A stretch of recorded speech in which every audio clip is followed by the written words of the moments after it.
Verily all praise is due to Allah. We seek His help, we seek His aid, we seek His forgiveness. We seek refuge with Allah from the evil within our own souls. Whosoever Allah guides, there is no one to lead astray. Whosoever Allah leads astray, there is no one to guide upright. I bear witness that there is no deity worthy of worship and truth except Allah alone. He has no partners and all dominions is His. And I bear witness that Muhammad sallallahu alayhi wa sallam is His messenger and seal of all the prophets. First of all, I'd just like to thank you guys for taking your time out to come to invite me to this event, to invite me to this beautiful country of Sweden, very pretty country. And the people are very nice. There's a lot of Muslims here, alhamdulillah, and I'm sure we have audience with some non-Muslims here. We just want to welcome because they're our guests, and we want to make sure that we treat them with some kind hospitality. We want to make sure when they leave out of here, they say that the Muslims had the best character, the best dad. They treated us better than what we ever expected. So I'm here to basically tell you guys about my life story. I was born in Newark, New Jersey, to an African-American father, a Puerto Rican and Cuban mother. At the age of 3, I witnessed both of my parents get murdered in front of me. I had a 6-month-old brother in the house at the time, and I had a 4-year-old brother in the house at the time of the murder of my parents. After the death of my parents, me and my brothers, we moved in the house with our grandparents. They was nice enough to open their doors and nice enough to open their arms and gave us and replaced the love that our parents wasn't able to do it because of the decree of God. So growing up in the house of my grandparents, it was a very, very crowded house. And we had other relatives in the house such as aunties, uncles, cousins, to the point where there was about 7 of us between my brothers and my cousins sleeping in one of the bedrooms of the house. So me and my brothers and my cousins, we never liked to stay in the house. We always liked to leave the house. We always liked to hang on the corner. And eventually hanging on the corner with too much idle time on our hands, we started to get in trouble. At a very young age, my brothers and my cousins, they turned to selling cocaine. And I remember that my cousins would come in the house with a shoebox full of money, brand new clothes, etc. And one day I decided to follow them in their footsteps. And the first time that I ever went outside to basically be like my big brother, my cousin, to sell cocaine, I got arrested. The police locked me up. Everybody in my neighborhood, they clowned me, they made jokes about me. They couldn't believe the first day I'm on the block, I get locked up. So they started to laugh at me. They called my grandparents. They picked me up from the jail. And I told myself that day that I would try to figure another way to make some money. One of the things I turned to was writing rap music, hip-hop music. Whatever I would see outside, I would go in my bedroom and I would make a song out of it. So if I see somebody get knocked out, I would go and I would make a song out of it. I see somebody steal a car, sell drugs, shoot a gun, I would make a song out of it. I would come back and I was rapping to the drug dealers and they would pay me money. So I told myself maybe I should make a career out of this because there's some money involved in this. I also had a childhood friend by the name of Yafeo. Me and Yafeo, we lost contact with each other and I ran into his mother. And I asked his mother how was he doing, and his mother told me that he lived in Atlanta, Georgia with his brother by the name of Tupac Shakur. Have anybody in here heard of Tupac Shakur? Yeah.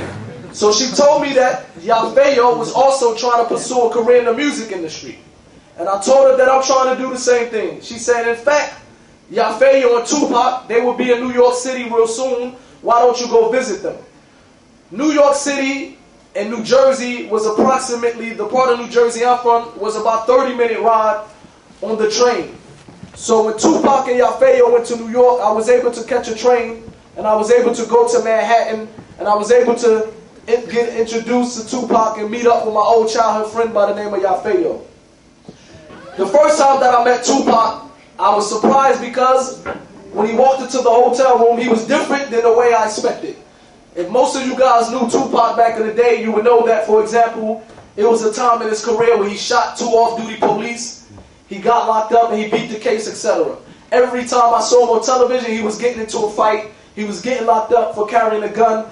So the media portrayed him as a very wild individual. So when he walked into the hotel room, he was real calm, he was soft-spoken, he was very humble. And the first thing he started to talk to me about, he said, I heard you witness your mother and father get killed in front of you. Can you please tell me the story? So when I started to tell him the story, he started to cry. Now for me, growing up in my neighborhood, being that I didn't have a mother and father, I never felt different. I never felt special because there was many people in my neighborhood who didn't even know who their father was, who didn't know who their mother was. Many of them grew up with their grandparents. Their father was in jail. Their mother was on crack. This was the community I grew up in.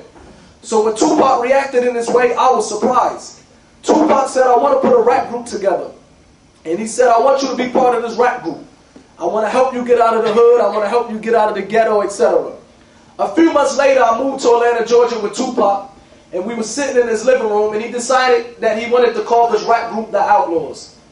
And he said that I want to give you guys names that's different than all the other rappers at this time. I wanted you guys to have names of so-called enemies of the West or so-called tyrants. For example, at this time, most of the people were changing their name to Italian mob figures.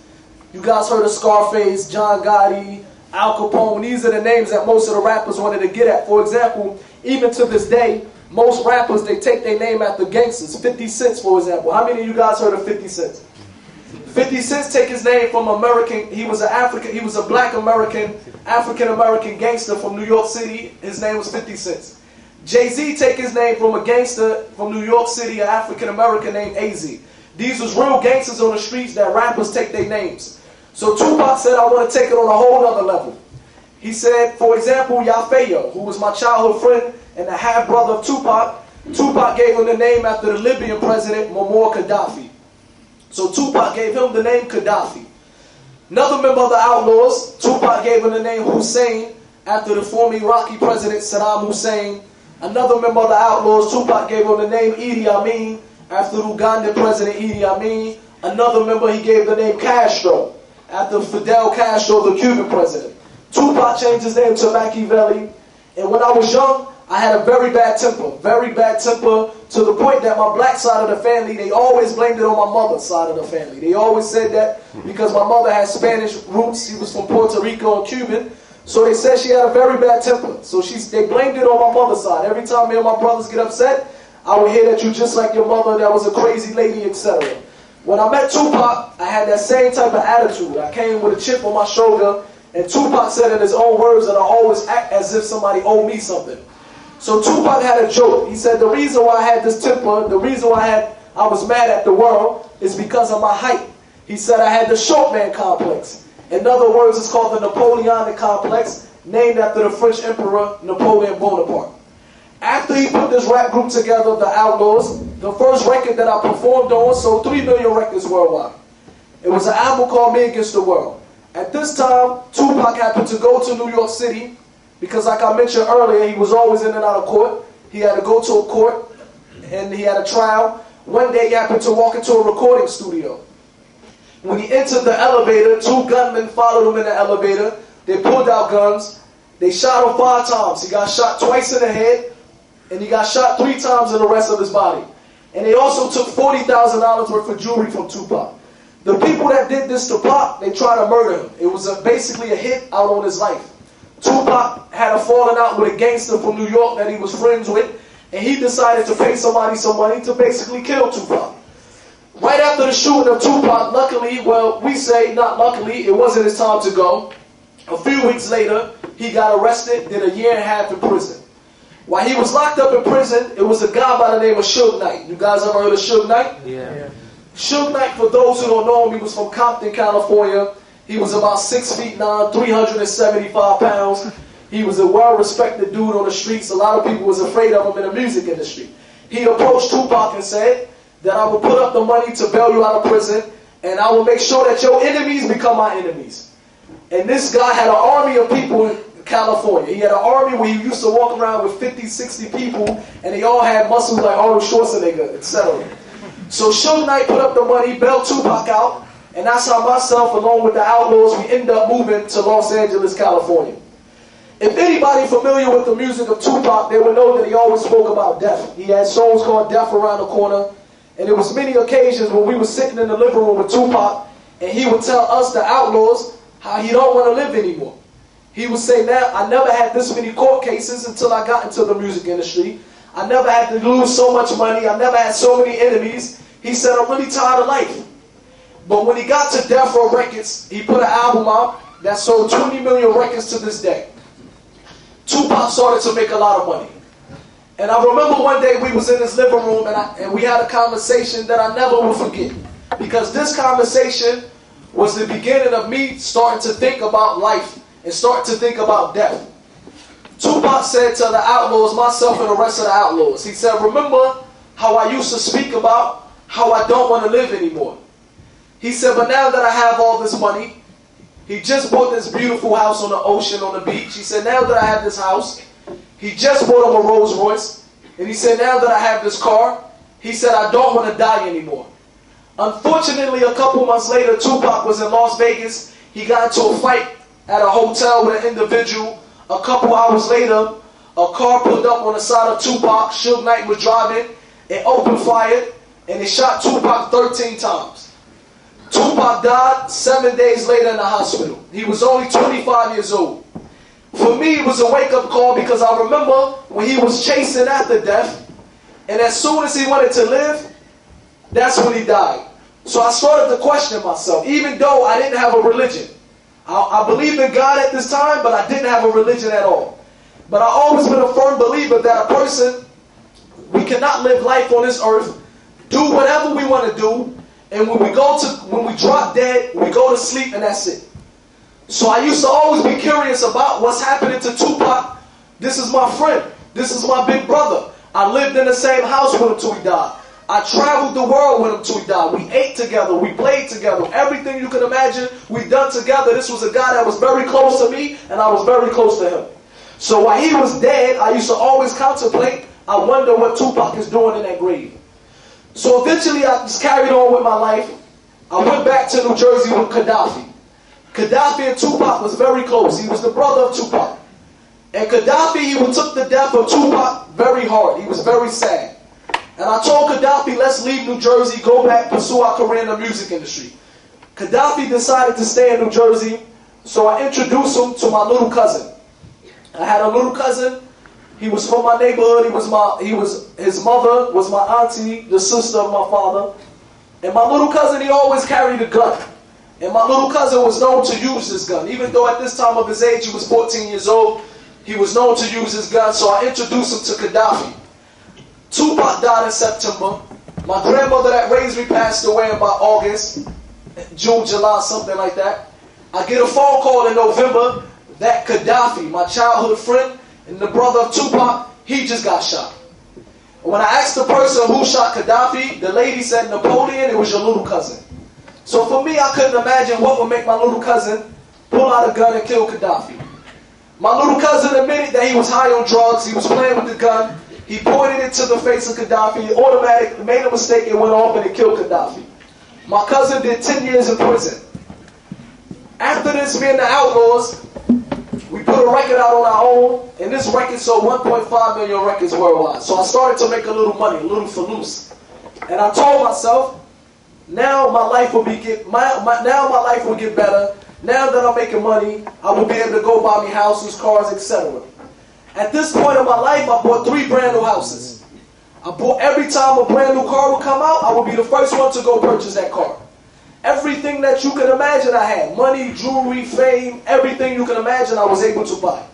The only thing I didn't have was happiness. I had money, I had cars, I had jewelry. But I used to always ask myself, how come I have all this money, but the inside of my heart, I was depressed? Like many of the youth nowadays, they think that the only way you can get happiness is something tangible that they can feel in their hand.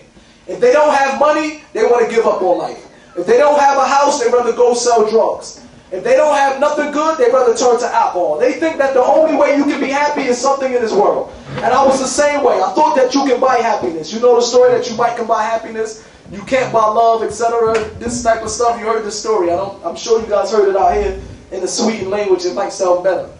But I used to question myself, and I used to question God. I used to always say, how come I have money? Everything that a person might want in life I had. Big houses, big cars. But the inside of my heart, I was depressed. I was living in darkness. I started to get very paranoid. I never left my house without a loaded gun. Every time I enter my car, I made sure I had a gun. Because I thought that people would kill me. They killed Tupac. They killed Gaddafi. We had a lot of enemies. So I used to think that I was next. And I started to say, I started to look for happiness in drugs. I started to experiment with different drugs. And I noticed the drugs would make me feel good, but it would be only temporarily. I would feel good from alcohol. I would be drunk for a couple hours and I would wake up sober and I would be depressed. I would take a certain drug, it would make me feel good for an hour or two. Once the drug went off, I noticed I'm back to my normal life, I'm depressed again. And I used to always question myself about what's going to happen to me when I'm dead. And I remember praying to God, and I remember asking God, what is happening to my friends? Because one day I'm going to die. One day I'm going to be in the grave. And I wonder what's going to happen to me when I'm dead. Most people, they might not never think about that. Most people, they might wake up every single day never thinking they're going to die. Most people live life as if they never ever going to die. They do whatever they want on the face of the earth. They rob, they steal, they murder, they disrespect their mother and father, they do drugs, they sell drugs. They will kill their own brother for money because they think that they never ever going to die. They think that they will never ever be raised up. And I was the same way. And it happened to me one day, I happened to run into a Muslim guy. And I was very intoxicated that I got into a fight with my own baby brother. And I think I almost killed my own brother. I almost murdered my own little brother to the point that he had to go to the hospital to get staples in his head. They had to close his head with staples. And this was my baby brother. But this is what the alcohol made me do. The alcohol that I drank made me almost kill my own brother. So the guy that walked up to me, he asked me, was I a Muslim? But for some reason, I said yes, because I was drunk. And I said, yes, I'm a Muslim. And I don't know nothing about the religion of Islam. Only thing I knew is that I had a mother and father who converted to the religion of Islam. But I knew nothing about the religion of Islam. Unfortunately, like most people, and even most Muslims, unfortunately, most Muslims don't even know nothing about their religion. Most Muslims, unfortunately, is Muslim by name. His name is Muhammad. He's only a Muslim because his mother and father is a Muslim. Allah said this in the Quran, that some people only follow the religion of their forefathers. Most people, they don't even know why they are Muslim. They pray because their mother and father tell them to pray. So when I told him that I was a Muslim, he started to question me. Have you ever read the Quran? I said no. Have you ever been to the mosque? I said no. Have you ever prayed? I said no. I said, to be honest, I don't know nothing about the religion. He said, well, why don't you come to the masjid?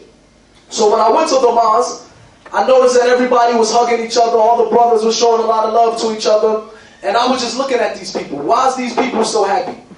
Why is these people all of a sudden they happy inside of this place?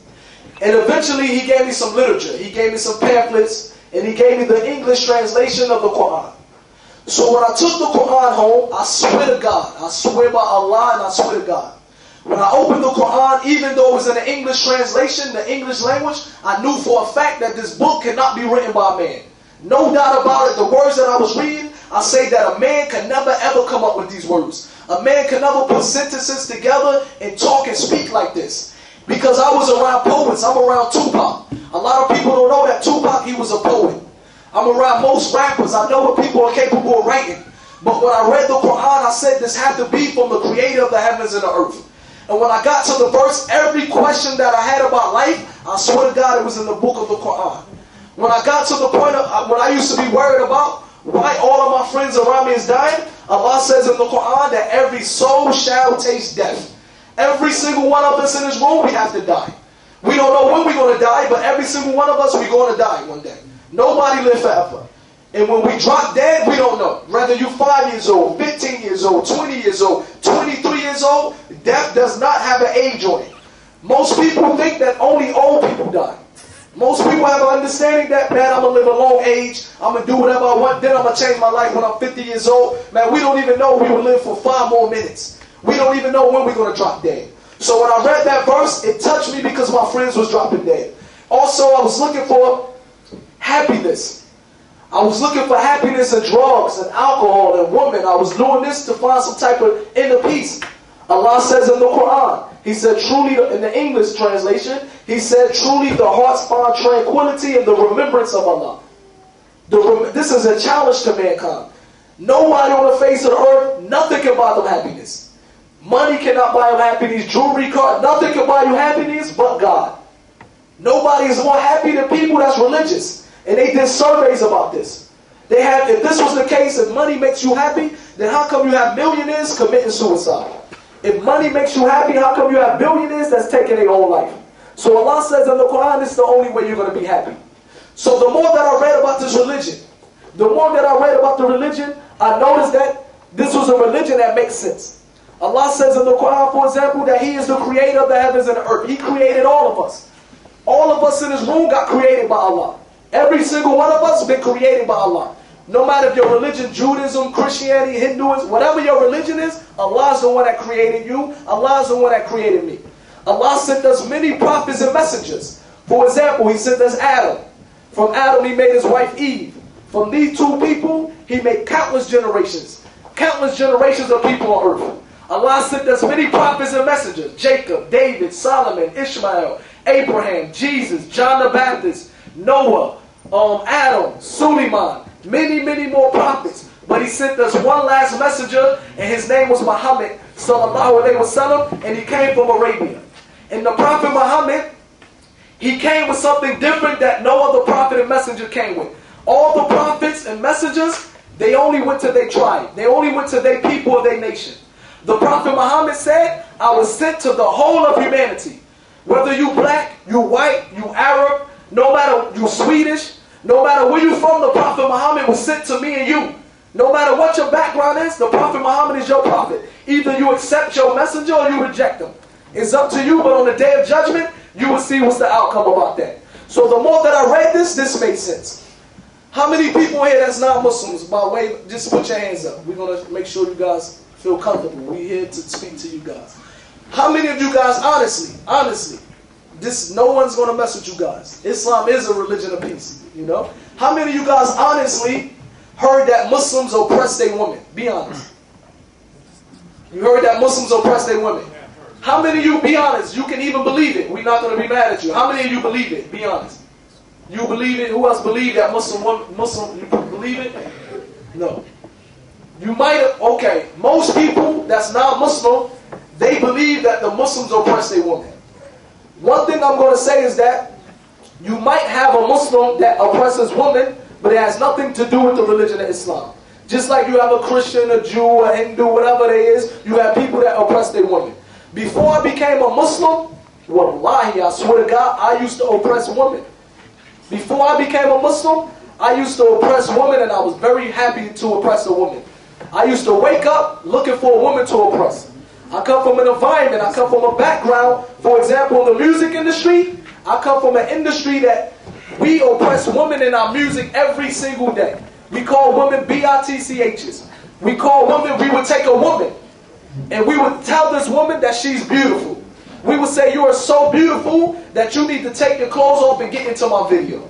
When we wanted to sell records, for example, you know records. When we wanted to make money, we would pick a pretty woman, we would put on our video, we would take all her clothes off, and then we would kick her to the curb. Then we would take the next woman, and we would put on our video, she would think that she's a model, we would tell her you a model. And once she do whatever we want with her, we kick her to the curb. This is called oppression of a woman. We had no respect for women. I come from a place before a Muslim. In my neighborhood, I come from an environment before I became a Muslim. If I'm walking down the street, and if I have a girlfriend, for example, this is before Islam, because as Muslims, we cannot have boyfriends and girlfriends. This is not permissible. So before I became a Muslim, I didn't know better. I used to have a girlfriend. And I used to, for example, if I walk down the street with my girlfriend, if I hold her hands, if I see my homeboys, I will push her away. Because in my neighborhood, if you show kindness to your woman, you are considered a weak person. You consider a punk. Like they would say, man, you're not a gangster anymore because I saw you giving your girl some roses. This is the environment I was raised in. It wasn't until I became a Muslim and I read, for example, the Prophet Muhammad sallallahu alaihi wasallam. He said, those who are best from amongst the Muslims are those who are best to their wives. Our Prophet told us that those who are best from amongst the Muslims are those who are best to their wives. So the religion of Islam tell us that in one way you can tell if a person is a good Muslim is the one who treats his wife in a good way. For example, the wives of the Prophet Muhammad, they said that he was very kind to them, to the point that he used to race with his wives. This was a man that he used to say, you want to march, get set, go. Race with his wives. Some of us, we too macho. Man, I'm not going to race with my wife. This is the prophet of Allah, the prophet from God. He used to race with his wives. Another thing, some of the wives of the prophet said when they used to take a drink from a cup, that he would turn the cup around to where they placed their lips at, and he would place his lips on that cup. So when I read this, he would place his lips on the same place they place their lips. So when I read this, I was amazed because nobody ever taught me how to treat a woman. The Prophet Muhammad, he also, sallallahu alaihi wasallam, he also referred to women as vessels. You know a glass vessel? He said that a woman is fragile like a vessel. He told us men that we should be gentle to the woman. So if a Muslim oppressing his wives, then it let you know he has a bad understanding of his religion. Because this is a religion that calls to everything but good. Nobody can challenge the religion of Islam and say that it calls to anything evil. Nobody on the face of the earth can say that this religion calls to anything bad. No lie. Everything they say, they make up themselves. So this is a religion, for example, the Prophet Muhammad said, in order for you to be a true believer, you should want for your brother what you want for yourself. SubhanAllah. In order for a Muslim, he said, you will not have complete faith. You will not have complete faith unless you want for your brother what you want for yourself. So this is a religion that teaches you that you shouldn't have envy for your brother. You should want good for your brother. In order to have complete faith, we shouldn't envy our brothers. The Prophet Muhammad told us that our neighbors have rights upon us. Our neighbors, whether they are Muslim, a Jew, or Christian, whatever their religion is, we should behave in a good manner to our neighbors. In fact, in the hadith, the Prophet ﷺ said, whoever has a neighbor, and his neighbor is afraid of this person, he will never enter heaven. This is something that a Muslim living in a non-Muslim country, we should be afraid of. Because unfortunately, you burning cars in this neighborhood. In this neighborhood, you got Muslims burning cars. You got Muslim causing havoc. You got Muslims where the neighborhoods are afraid of us. We should be afraid of the day of judgment. Because the Prophet ﷺ said, if our neighbors are afraid of us, we will not smell Jannah. We will not smell heaven. So it's very important for us, living in a country like this, or America, etc., that we should behave in a kind way to the non-Muslims.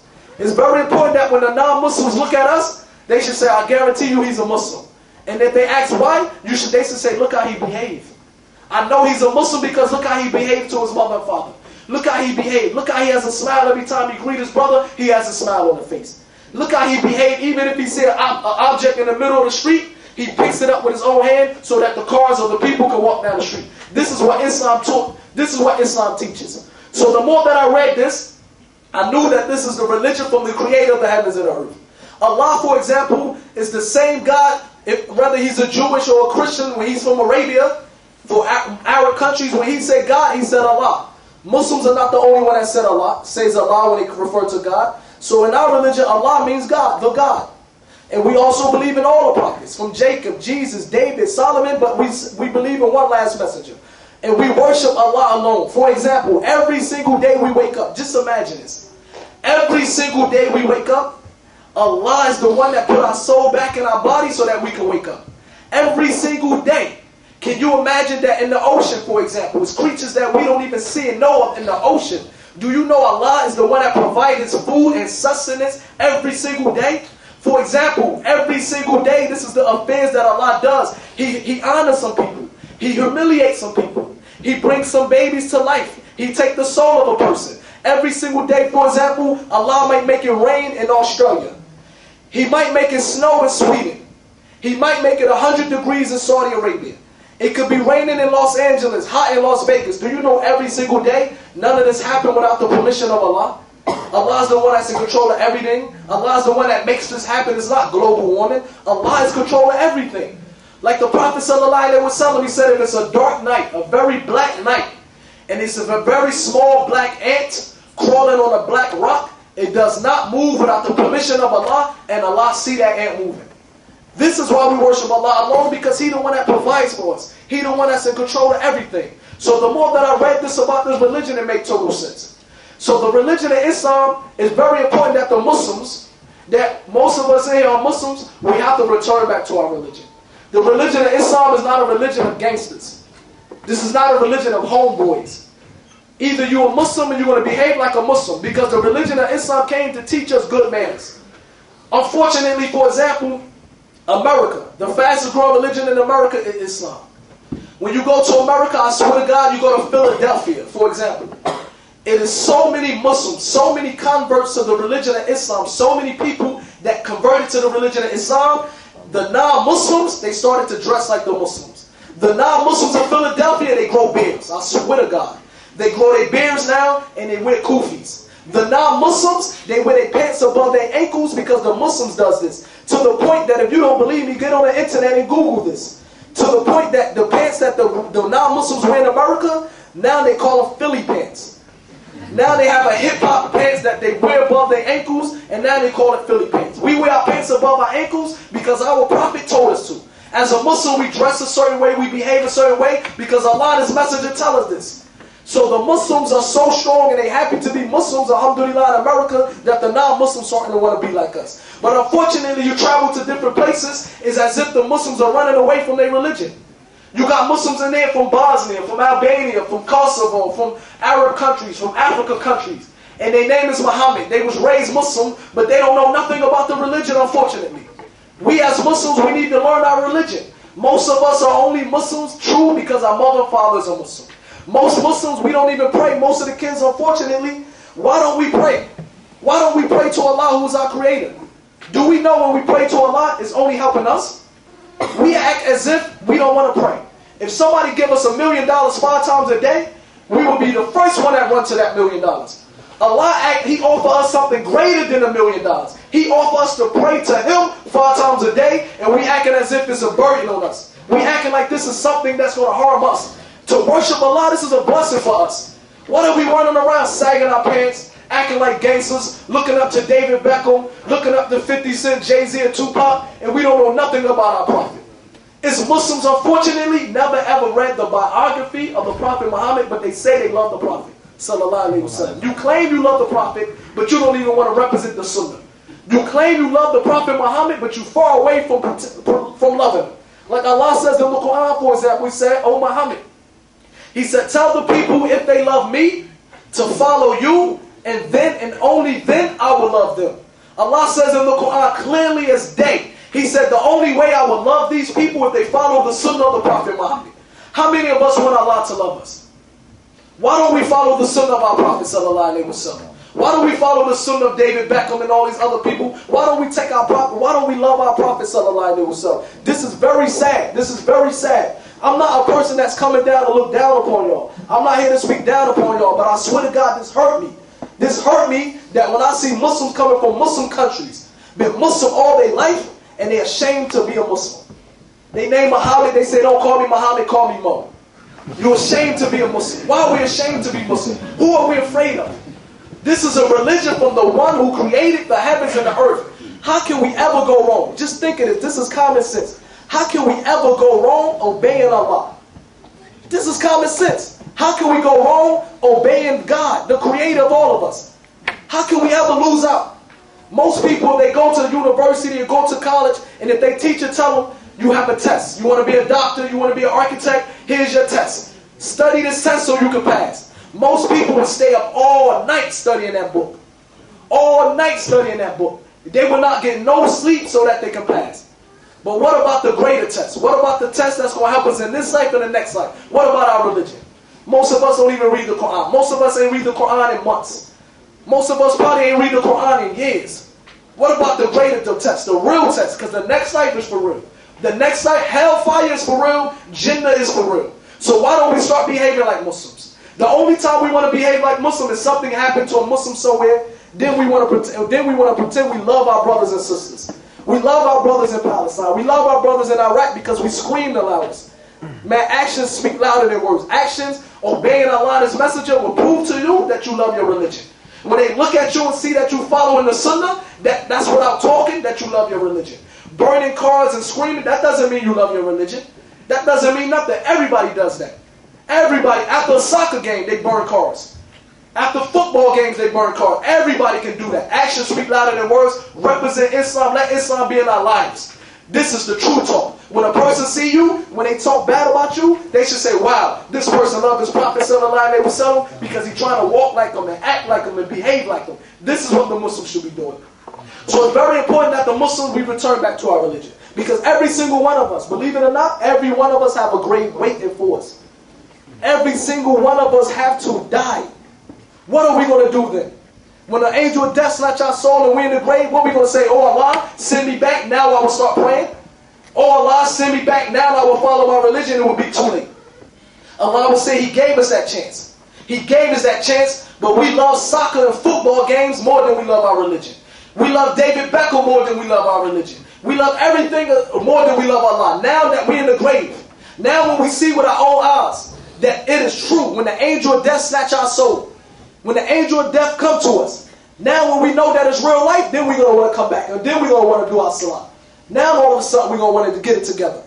Because the Prophet ﷺ, he told us when we're in our grave, 2 angels going to come to us.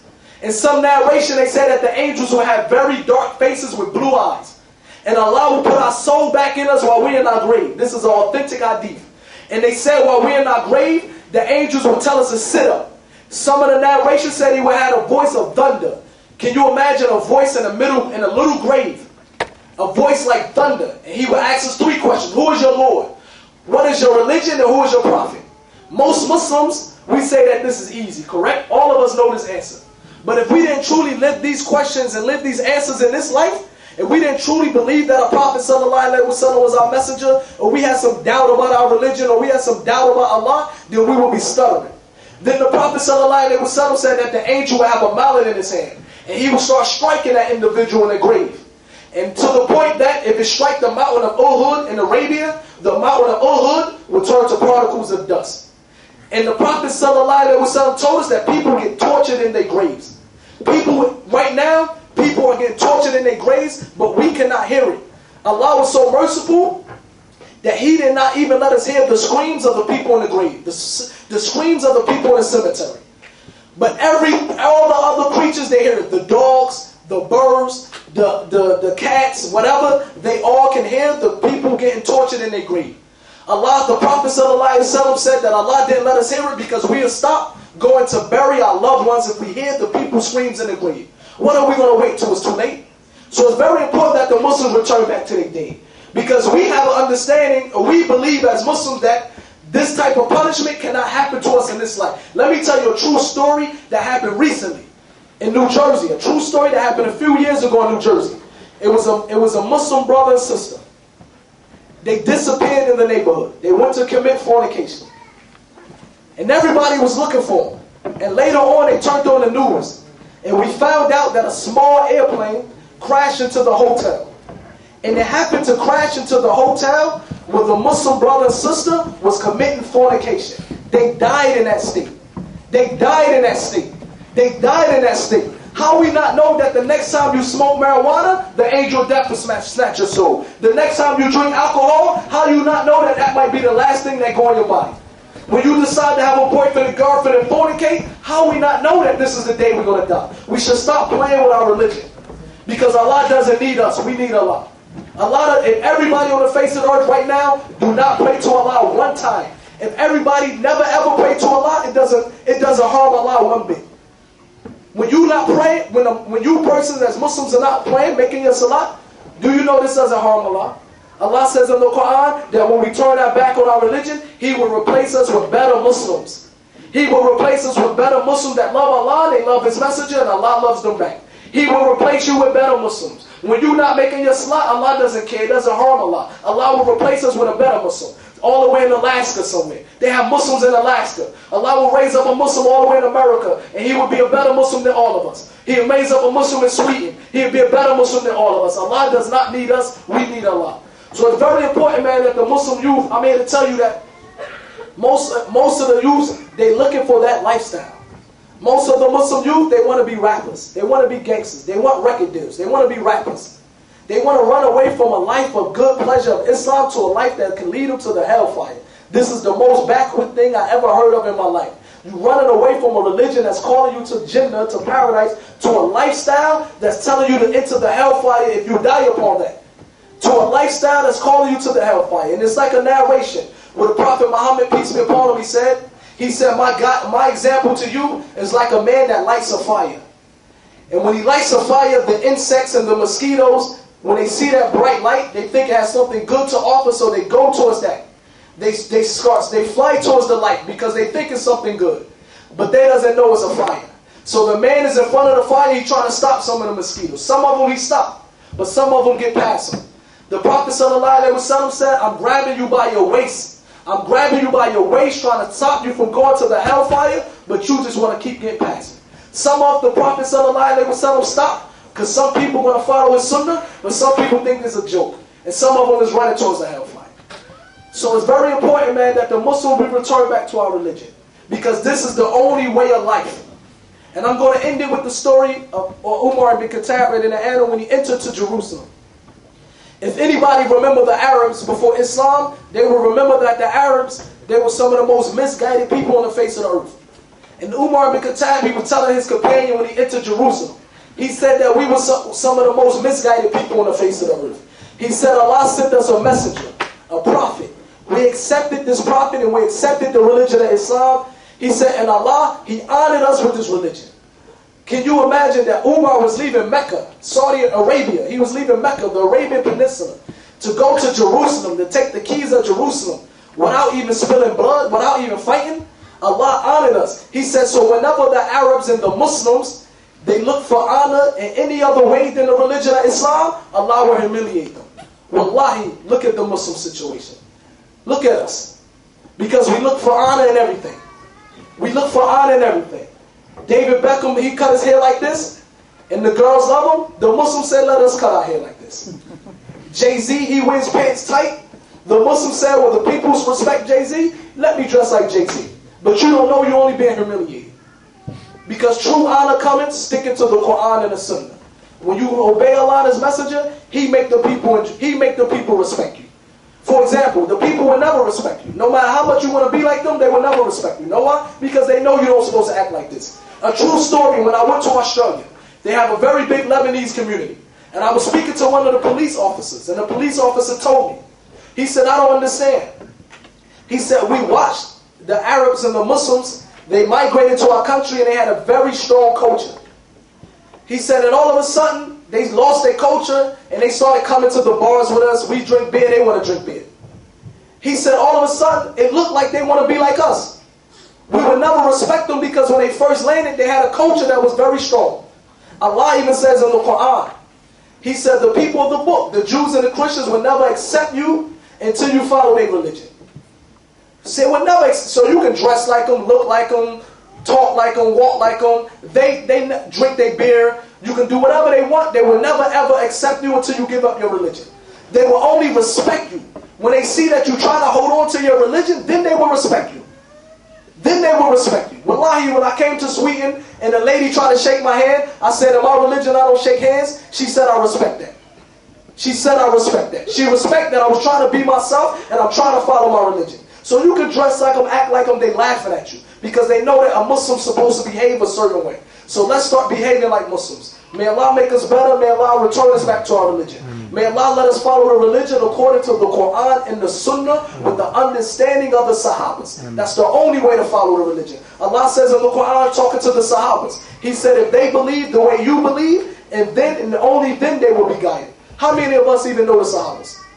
How many of us even love the Sahabas? Allah says in the Quran, He said, those who oppose the messenger and follow a way other than the way of the believers, we will leave them what they are upon and we will land them in the hellfire. What an evil destination. Ibn Abbas and Tazfir Ibn Kathir, he said when Allah mentioned believers, when Allah said believers in this Quran verse, He was talking about us, the Sahabas. Allah said it clear. Whoever follow a way other than the way of the Sahabas, we will leave them what they are upon. He was talking about the Sahabas. So it's very important that we go love the Sahabas, read about the Sahabas, read about the companions of Allah's Messenger. It's very important that we do that. So thanks a lot for your time. I don't want to keep talking. Jazakallah khair. I think he said that we're going to questions and answers, inshallah. And the questions, if we just keep it on the topic, I'm not here to teach people about Islam. I have no knowledge. Let's just keep it on the topic, inshallah, the basic, inshallah.